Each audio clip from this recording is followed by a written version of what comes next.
Привіт! Багато хто мріють про портативну камеру. Міні-фото-відеокомбайн зі змінною оптикою і сенсором більшим, ніж у фотомильниць, яким можна було б познімати різні сюжети і який був би дешевий. Про це і поговоримо.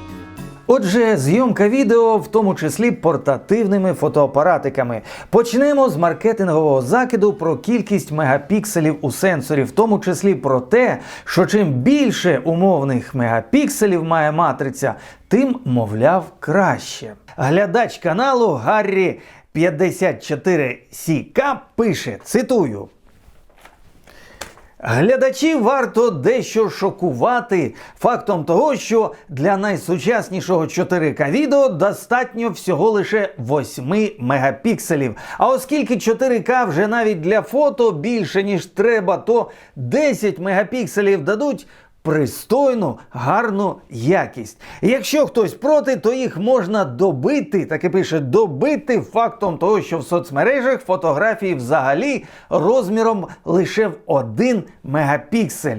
Дякую вам, Гаррі 54CK. Добили. Ми з вами це зробили разом. Ви сказали, я озвучив. Давайте кулак бустимось. О-йо! Ви міцний, дядько. Зйомка відео на немолодий кишеньковий фотоапарат з 12 мегапікселями. А тепер те, що вразило мене настільки, що досі не можу повірити. Але це правда. Але все одно це занадто добре, щоб бути правдою. Гортаю одну дискусію. Там колега з ніком Еквадор Мікстейп виклав свою туристичну і підводну зйомку. Давайте подивимося її разом.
А я оголошую грудневий набір до фотошколи онлайн в Телеграм. Заняття двічі на тиждень. Починаємо з азів. Що таке камера, як її тримати, які в неї функції. Переходимо до композиції, бачення світла, можливостей оптики і завершуємо основами зйомки відео. Всього 10 занять. А 11-те про сучасні LED-прилади для облаштування домашньої чи роз'їзної фото-відеостудії бонусом.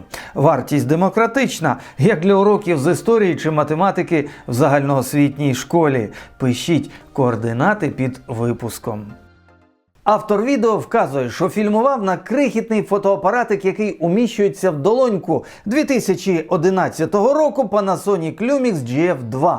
Взагалі серія GF не під відеозйомку. Відео там, ну як, доп-опція. Lumix GF2 – це мікро 4/3 з сенсором на 12 мегапікселів, максимальне ISO 6400, а бітрейт лише 17 мегабітів на секунду. На той час любительські камкордери вже давали 24 мегабіти на секунду і підбиралися до 28 мегабітів на секунду, тобто давали більшу плотність інформації, зображення. Щоправда, Lumix GF2 і GF3 можна перепрошивати для збільшення бітрейту, але автор не вказував, що робив це. Він пише: вчора я зафільмував свій перший матеріал на GF2.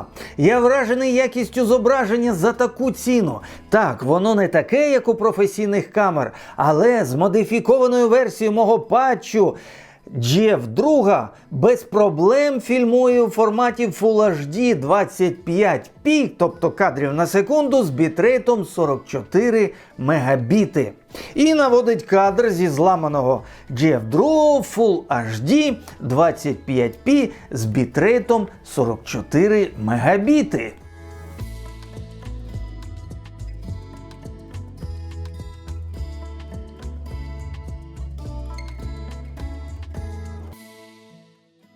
Ендрю Рейд зауважує, що реальна розподільча здатність на GF2 насправді знаходиться десь між HD і Full HD, і додає, що GF2 можна використовувати як портативну камеру для паралельної підзйомки чогось, доки працюєш з основною камерою. Ну, наприклад, можна зафільмувати GF2 загальний план, або, як він пише, вставити в барабан на сцені, доки гурт виконує якусь композицію. І буде незвичайна така собі точка зйомки, яку потім можна підмонтувати. Заінтригований, я вирішив разом з вами подивитися відео з Lumix GF2 інших авторів.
Так, судячи з відеоряду, рулить не та камера, як оптика. Але камера теж важлива. Утім, ось коментар автора першого відео з GF2 з ніком Ecuador Mixtape. У автора прямі руки і гарний стиль.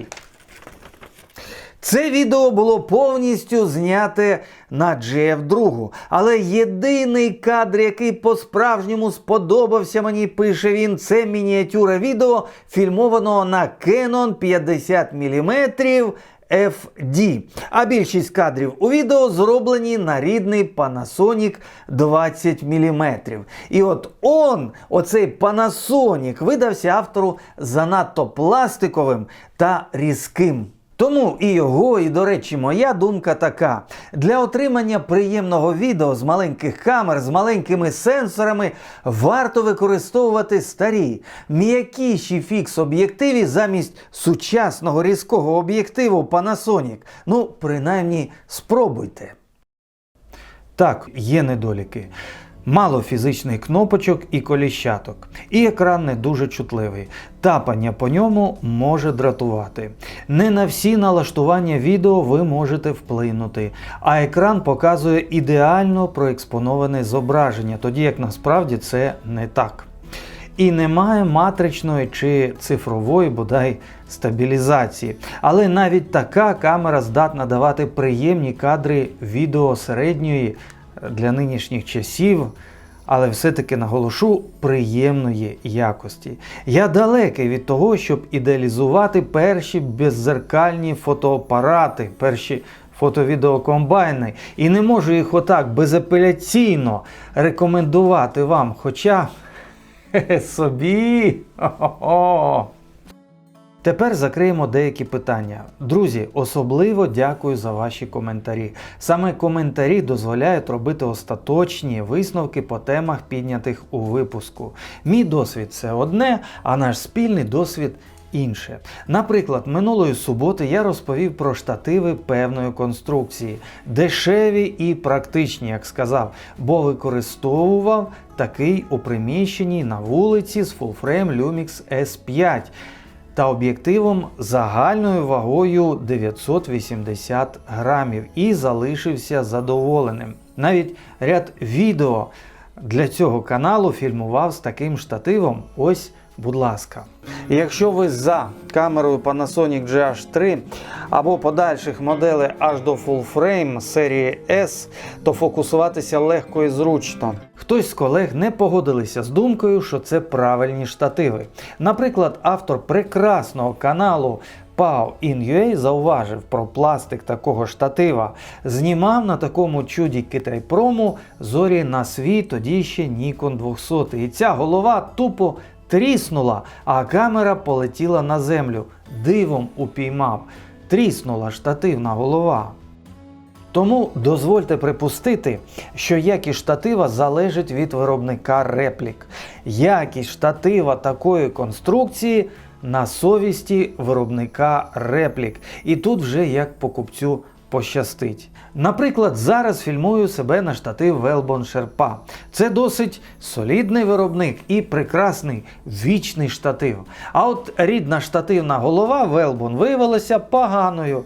Повністю металевою, що вводить в оману. На дотик така надійна, зате курок тримача майданчика з пластику, який розкришився, щойно я приїхав на відповідальну зйомку.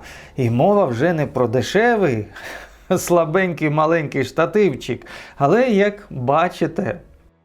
Щодо частих побоювань, що недорогий штатив може виявитися занадто легким, то це питання до виробників сучасних легесеньких штативів з карбону, які продаються, утім, за чималу ціну і які охоче, утім, купують. Бачите, ваші коментарі і наша спільна думка формують майданчик для спілкування, де кожен може поділитися досвідом і дійти висновків. Такий у нас з вами сьогодні дайджест. І у минулому випуску я згадував малесеньку камеру Nikon 1, яку набачив на фотобарахолці у Фейсбуці. Автор оголошення написав, що, на жаль, моє відео заважає її продавати. А я відповів, що на камеру Nikon 1 S1, до речі, найлегшу в системі Nikon 1, вагою лише в 277 грамів, яка продається за безпрецедентно низькою ціною, хтось обов'язково та й зверне увагу. І попросив повідомити, коли апарат нарешті таки продасться. Щиро кажучи, я і сам на неї подивився, але вже надійно сиджу для прогулянок на мікрі 4/3. А ось глядач з ніком PRE Studio в коментарі під минулим випуском зауважив, що Nikon 1 і, так розумію, фотомильниці різні можна ставити на компактні стабілізатори. І ось тут мене пробило, що називається. Ну, справді, ми граємося в професіоналізм, купуємо здорові тривісові електронні гімбали. А чому? Чому не спробувати для зйомки відео маленькими, легкими камерами стабілізатор для смартфону? Ну як же ж про це було не здогадатися? З цією ідеєю треба переспати. Щось в цьому точно є. Якщо хтось з вас таке пробував, поділіться, будь ласка, враженнями. І щиро дякую спонсорам каналу. Друзі, дякую за вашу неоціненну допомогу в оплаті рахунків за світло нашого спільного інформаційно-пізнавального майданчика для спілкування. А з вами був Сергій Меркулов. Зичу всім добра, творчого натхнення і маю що сказати і надалі. Маленький, дешевий, зграбний, кишеньковий фотоапаратик минулих років з 12-піксельною матрицею, хоч це не головне. Lumix Panasonic GF2 після прошивки здатен приємно фільмувати.